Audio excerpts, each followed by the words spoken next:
আমি নাইম, পড়ালেখা শেষ করে একটা কোম্পানিতে জব করছি। আব্বু নাহিদ সরকার আর আম্মু নাজমা সরকার। অফিস থেকে বাসায় আসতেই আম্মু বলে, তাড়াতাড়ি ফ্রেশ হয়ে চেঞ্জ করে নে।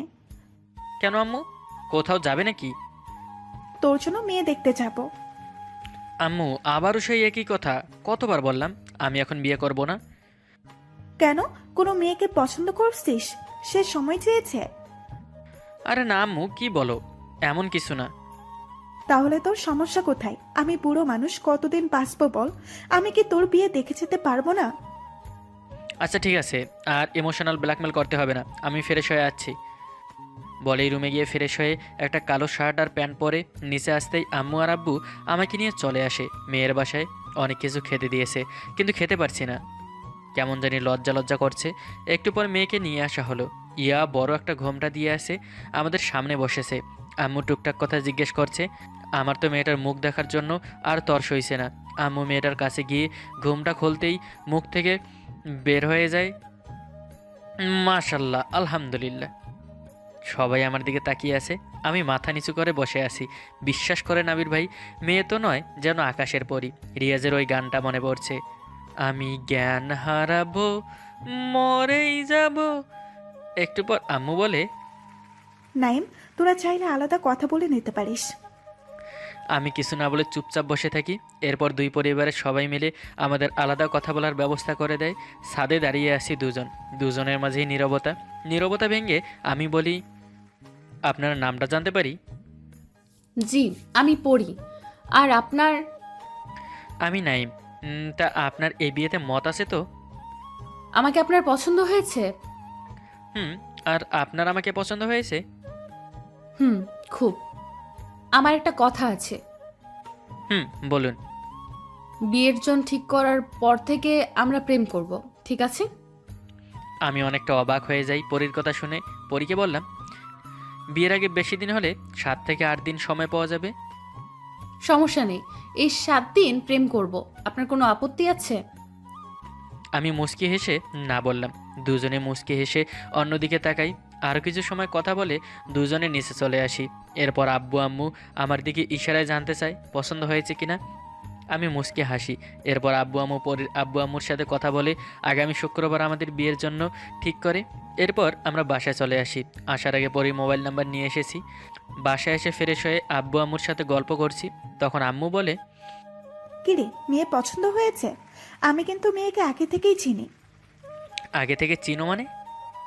সে অনেক কথা, পরে একদিন বলবো। তা মেয়ে পছন্দ হয়েছে তো?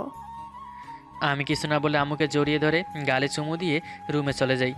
বাস, আর কি, আম্মু যা বোঝার বুঝে গেছে। রাতে খাবার খেয়ে রুমে বসে আছি, ভাবছি পরীকে কল দিব কি দিব না। ভাবতে ভাবতে দিয়েই দিলাম। হ্যালো, আসসালামু আলাইকুম। কে বলছেন? আমি নাহিদ। আপনি খুব পচা। যা বাবা, আমি আবার কি করলাম? বাসায় গেছেন সেই কখন, আর এখন কল করলেন? আপনি এত আনরোমেন্টিক কেন বলুন তো? আসলে বাসায় আসার পর থেকে ব্যস্ত হয়ে পড়েছি, তাই আর কল করা হয়নি আপনাকে। আচ্ছা বাদ দিন, খাবার খেয়েছেন? হুম, মাত্র খেয়ে এলাম। আপনি খেয়েছেন? হুম, খেয়েছি। কি করছেন? এই তো রুমে বসে। আপনি? শুয়ে আছি। কাল একবার দেখা করতে পারবেন? কখন আসতে হবে? বিকেল 4টায় যমুনা ফিউচার পার্কে। 1 মিনিটও লেট হবে না। নীল রঙের একটা পাঞ্জাবি পরে আসবেন। আমি মুচকি হেসে হ্যাঁ বলি। এরপর আরও অনেক সময় কথা বলি। কথা বলতে বলতে কখন যে ফজরের আজান দিয়ে ফেলেছে কেউই বুঝতে পারিনি। এরপর কল কেটে উজু করে ফজরের নামাজ পড়ে ঘুমিয়ে পড়ি। পরের দিন সকালে ঘুম থেকে উঠে ফ্রেশ হয়ে নাস্তা করে অফিসে চলে যাই। অফিসে গিয়ে স্যারের সাথে 10 দিনের ছুটি আনি। স্যার জানতে চাইলে বিয়ের কথা জানাই। স্যার আর না করেনি। এরপর বাসায় চলে আসি। বাসায় আসতেই পরীর কল। কিছু সময় কথা বলে ঘুমিয়ে পড়ি। বিকেলে পরীর কথা মতো নীল একটা পাঞ্জাবি পরে আম্মুকে বলে বাসা থেকে বের হয়ে একটা রিক্সা নিয়ে চলে যাই যমুনা ফিউচার পার্কে। রিক্সা থেকে নেমে গাড়ির দিকে তাকিয়ে দেখি 4টা বাজতে 1 মিনিট বাকি। পার্কের ভেতরে গিয়ে পরীকে কল করি। হ্যালো, কোথায় আপনি? এই তো মাত্র ভেতরে ঢুকেছি, আপনি কোথায়? আপনি ওখানেই থাকুন, আমি আসছি। একটু পরে কাঁধে কারো হাতের ছোঁয়া পেতেই পিছনে ঘুরে আমি হা করে তাকিয়ে পরীকে দেখছি। নীল শাড়ি, ম্যাচিং চুড়ি, কানের দুল, চুলগুলো খোপা করা, আর খোপায় বেলি ফুলের মালা। ঠিক এই মুহূর্তে পরীকে দেখে মনে হচ্ছে আমার সামনে যেন কোনো এক নীলপরি দাঁড়িয়ে আছে। আমাকে এমন করে তাকিয়ে থাকতে দেখে পরী লজ্জামাখা সুরে বলল, এমন করে কি দেখছেন? আপনাকে খুব সুন্দর লাগছে, ঠিক যেন আকাশ থেকে নেমে আসে নীলপরি। পরী লজ্জা পেয়ে মাথা নিচু করে মুচকে হাসছে। কিছু সময় দুজনের মাঝে নীরবতা ভেঙে পরী বলে, এখানেই দাঁড়িয়ে থাকবেন নাকি? না না, চলুন হাঁটি। বলেই দুজনে পাশাপাশি হাঁটছি, খুব কাছাকাছি দুজন। হাঁটতে গিয়ে মাঝে মাঝে পরীর হাতের আঙুলের সাথে আমার হাতের আঙুলগুলো লাগছে। হাঁটতে হাঁটতে পরী বলে, আপনার হাতটা একটু ধরি। আমি মুচকি হেসে পরীর আঙ্গুলের ভাঁজে আমার আঙ্গুল রাখি। পরী মুচকি হেসে এক হাতে আমার হাত জড়িয়ে ধরে আর অন্য হাতে আমার হাতে ভাঁজে। এভাবেই দুজনে হাঁটতে হাঁটতে একটা বেঞ্চে গিয়ে বসি। পরী এখনও আমার হাত ধরে বসে আছে। কিছু সময় ঘোরাঘুরি করে চটপটি ফুচকা আইসক্রিম খেয়ে আমি পরীকে ওর বাসায় দিয়ে নিজের বাসায় চলে আসি। বাসায় আস্তে আস্তে সন্ধ্যা হয়ে যায়।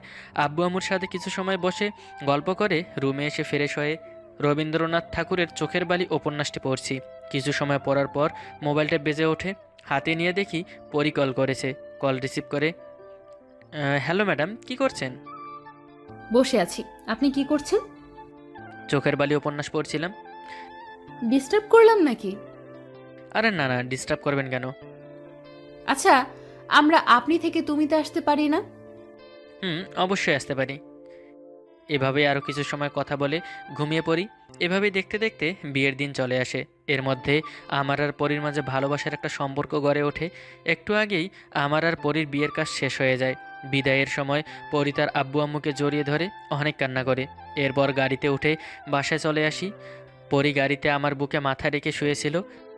বাসায় আসতেই আম্মু আমাদের বরণ করে ভেতরে আসতে বলে। রাত প্রায় 12টা বাজে, তাই আম্মু পরীকে আমার রুমে রেখে আসে। আমি কিছু সময় বন্ধুদের সাথে গল্প করে রুমে চলে যাই। রুম গিয়ে দেখি পরী কেমন অগোছালো হয়ে আছে। কাছে গিয়ে বসতেই পরী আমার দিকে অসহায় দৃষ্টিতে তাকায়। কি হয়েছে তোমার? পরী কিছু না বলে মাথা নিচু করে আছে। আমি আবার বললাম, কি হয়েছে বলো আমায়। পরী মাথা নিচু করে আস্তে আস্তে করে বলে, আমার সমস্যা হয়ে গেছে। কখন হলো? একটু আগেই। আসলে আজকের ডেট ছিল, আমার মনে ছিল না। তাহলে এইভাবে এই অবস্থায় বসে আছো কেন? যাও গিয়ে ফ্রেশ হও। তুমি রাগ করোনি তো? এখানে রাগ করার কি আছে? আর তাছাড়া এখন থেকে তোমার সমস্যা মানে আমার সমস্যা, বুঝলে? বলেই পরীকে ধরে ওয়াশরুমে দিয়ে আসি। এরপর পরীর ব্যাগ থেকে একটা ছেলের কামিজ বের করে ওর হাতে দিয়ে আসি। একটু পর পরী ফ্রেশ হয়ে আমার পাশে এসে বসে। অনেক রাত হয়ে গেছে, ঘুমিয়ে পড়ো। আজ সারা রাত গল্প করব, কেউ ঘুমাবো না। এই অবস্থায় গল্প করবে? কিচ্ছু হবে না, চলো ব্যালকনিতে যাই। বলেই উঠে হাঁটতে থাকে পরী।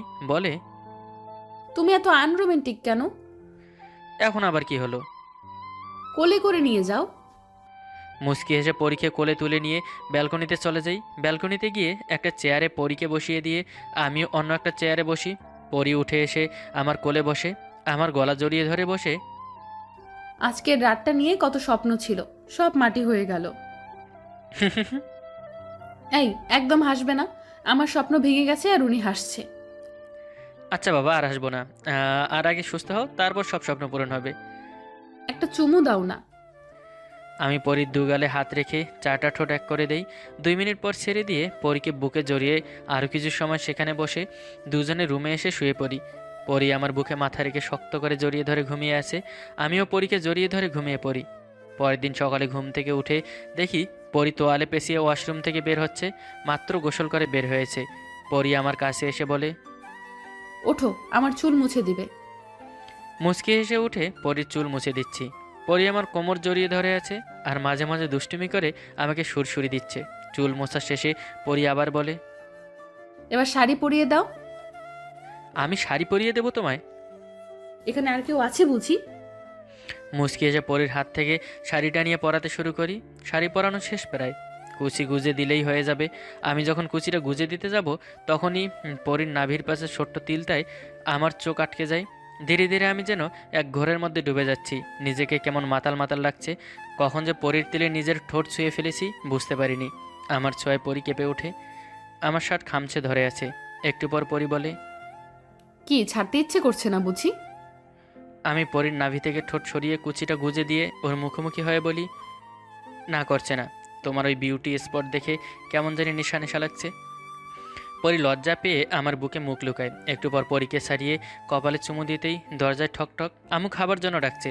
আসছে বলে দুজনে রেডি হয়ে নিচে আসতেই আম্মু বলে, কিরে বাদর, অফিসের ছুটি আর কতদিন আছে?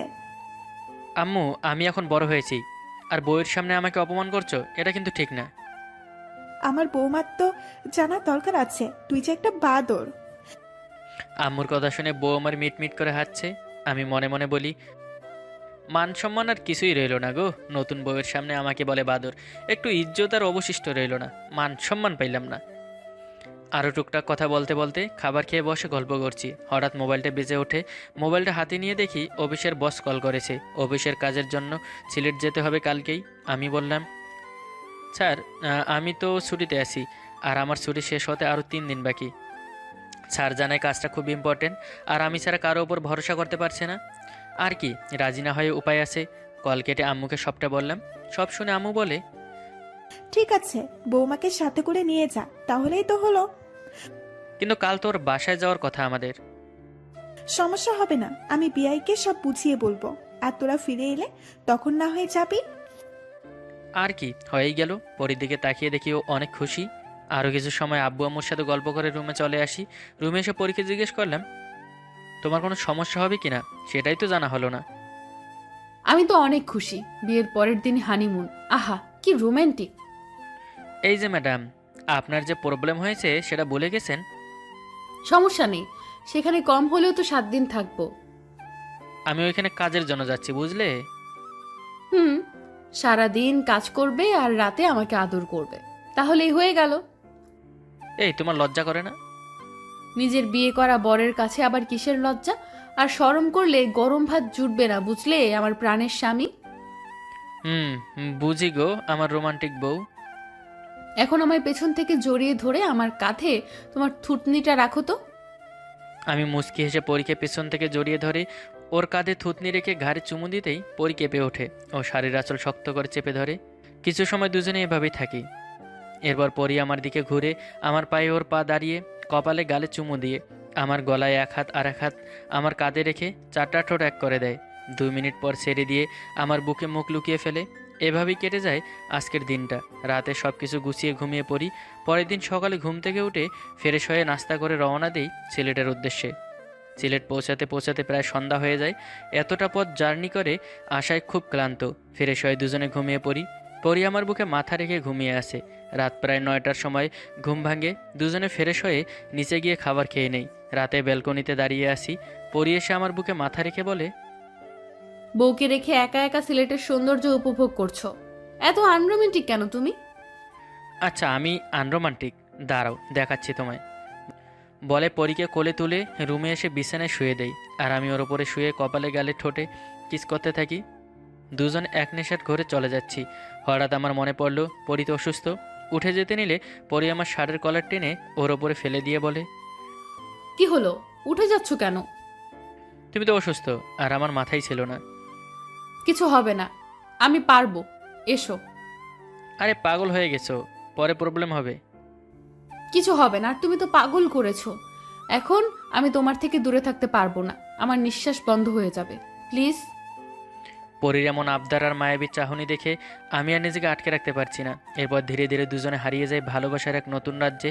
পরী আমাকে জড়িয়ে ধরে শুয়ে আছে আমার বুকের ওপর। মাঝে মাঝে দুষ্টুমি করে আমার নাক কান টুল টানছে, আবার মাঝে মাঝে গালে কপালে চুমু দিচ্ছে। আদর বুঝি হয়নি আমার বউটার? হুম, হয়েছো তো। তুমি ঠিক আছো তো? হুম, ঠিক আছে, চলো গোসল করে এসে ঘুমাবো। এরপর দুজনের গায়ে চাদর জড়িয়ে উঠে পড়ি। ওয়াশরুমের দিকে যেতে নিলে পরী বলে, এই, আমাকে কোলে করে নিয়ে যাও।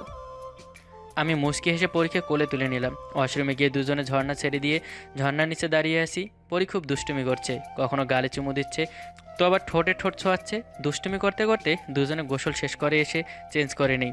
আমি চুল মুছতে গেলে পরী বলে, আমি তোমার চুল মুছে দিচ্ছি, তুমি আমার মুছে দাও। বলেই দুজনে দুটি তোয়ালা নিয়ে একে অপরের চুল মুছে দিচ্ছি। পরী আমার পায়ের ওপর দাঁড়িয়ে আছে। অদ্ভুত এক অনুভূতি হচ্ছে মনের মাঝে, যা মুখে প্রকাশ করার মতো না। এরপর দুজনে এসে শুয়ে পড়ি। পরী আমার বুকে মাথা রেখে শক্ত করে জড়িয়ে ধরে শুয়ে আছে। আমিও আমার বাহুডোরে পরীকে নিয়ে হারিয়ে যাই ঘুমের রাজ্যে। পরের দিন সকালে ঘুম থেকে উঠে দেখি পরি পাশে নেই। এই সকালবেলা কোথায় গেল? বাইরে গিয়ে টুংটাং আওয়াজ আসছে। উঠে চোখ ডলতে ডলতে বাইরে গিয়ে দেখি বউ আমার কফি বানাচ্ছে। আমাকে দেখে বলে, এখানে আসো তো। আমি কাছে যেতেই আবার বলে, পেছন থেকে আমাকে জড়িয়ে ধরে রাখো। আমিও পরীর কথা মতো পেছন থেকে জড়িয়ে ধরে ঘাড়ে নাক ঘষছি। এরপর দুজনে কফি খেয়ে আমি অফিসে চলে যাই। দেখতে দেখতে কেটে যায় 6 দিন। অফিসের কাজ শেষ। এর মধ্যে পরীকে নিয়ে কোথাও যেতে পারিনি, কাজের চাপে। কাল বাসায় ফিরে যাব, তাই আজ পরীকে নিয়ে ঘুরতে বের হয়েছি। অনেক জায়গায় ঘুরলাম দুজন। রাতে খাবার খেয়ে সব কিছু গুছিয়ে শুয়ে আসি। পরী বলে, আচ্ছা, আমি তো বলেছিলাম হানিমুন করব, আর তুমি তো কিছুই করছো না। আমিও তো বলছি আমি কাজের জন্য আছি। তোমার কাছে তো শেষ, সো এখন শুধুই রোম্যান্স। বলেই আমরা দুজনে হারিয়ে যাই ভালোবাসায়। পরের দিন সকালে ঘুম থেকে উঠে ফ্রেশ হয়ে নাস্তা করে চলে আসি বাসায়। দিনে অফিসের কাজ, রাতে বইয়ের রোমান্স, এভাবেই কাটছে দিনগুলো। 1 বছর কেটে যায়। এর মধ্যে পরীকে নিয়ে হসপিটাল এসেছি। আজ পরীর ডেলিভারি। ওটি যাওয়ার সময় পরী আমার হাত ধরে বলে, তুমিও আমার ভেতরে যাবে, না হলে আমি যাব না। পাগল হয়ে গেছো? আমি কি করে ভেতরে যাব? আমি কিচ্ছু জানি না, তুমি যাবে মানে যাবে। এরপর ডক্টরকে অনেক রিকোয়েস্ট করে একটা হসপিটালের ড্রেস পরে ভেতরে যাই। পরীর হাত ধরে বসে আছি। একটু পর পরীকে অজ্ঞান করার জন্য ইঞ্জেকশন দেয়। পরী আমার দিকে কিছু সময় তাকিয়ে অজ্ঞান হয়ে যায়। ডক্টর আমাকে বাইরে চলে যেতে বলে। আমিও বাইরে চলে আসি। 1 ঘন্টা পর ডক্টর বাইরে এসে জানায় আমাদের মেয়ে হয়েছে আর পরীও সুস্থ আছে। আল্লাহর কাছে শুকরিয়া আদায় করি। কিছু সময় পর পরীকে বেডে দেওয়া হলে সবাই দেখা করে চলে আসে। আমি সবার শেষে যাই। পরীর পাশে আমাদের ছোট্ট সোনা শুয়ে আছে। পরীর কাছে গিয়ে মাথায় পাশে বসে ওর কপালে চুমু দিয়ে বলি, আজ আমাদের ঘর পরিপূর্ণ। পরী, দেখো, আমাদের মেয়ে ঠিক তোমার মতো হয়েছে। না, তোমার মতো হয়েছে। বলেছি না তোমার মতো হয়েছে। আমাদের এই ঝগড়ার ভালোবাসা তো চলতেই থাকবে। এবার আসি, ভালো থাকবেন সবাই। আল্লাহ হাফেজ।